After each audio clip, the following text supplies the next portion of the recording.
Batting ব্যর্থতার পর মাঝারি পুঁজি পাওয়ার বোলিং ফিল্ডিংয়ে প্রয়োজন ছিল বাড়তি চেষ্টা, কিন্তু সেটাই করতে পারেনি বাংলাদেশ। নির্দিষ্ট করে বললে শেখ মেহেদী হাসান তার ক্যাচ মিসের পর ম্যাচের দৃশ্যপট পুরোপুরি বদলে দিয়ে জিতল শ্রীলঙ্কা। আবুধাবির জায়েদ ক্রিকেট স্টেডিয়ামে শনিবারের ম্যাচে বাংলাদেশকে 6 উইকেটে হারালো শ্রীলঙ্কা। মাত্র 140 রানের লক্ষ্য 14 ওভার.4 বলেই তাড়া করে ফেলল 6বারের চ্যাম্পিয়নরা।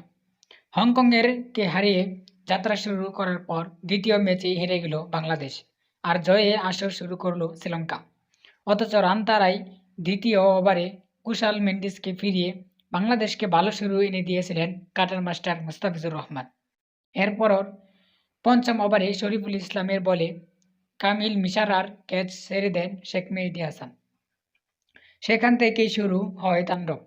ক্যাচ ছাড়ার সময় 4.1 ওভারে 1 উইকেট হারিয়ে 28 রান ছিল শ্রীলঙ্কার, আর মিশারা অপরাজিত ছিলেন 7 বলে 1 রানে। জীবন পাওয়ার ওভারেই একটি ছক্কার পর দুটি 4 মারেন মিশারা। ওভার থেকে আসে 18 রান। পাওয়ার প্লেতে 55 রান করে শ্রীলঙ্কা।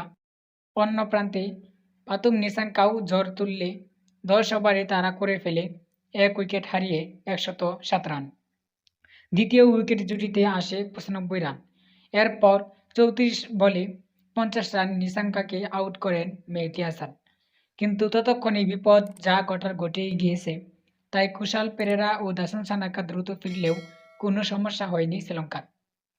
1 রানে জীবন পাওয়ার পর কামিল মিশারা 34 বলে 46 রানে অপরাজিত ছিলেন।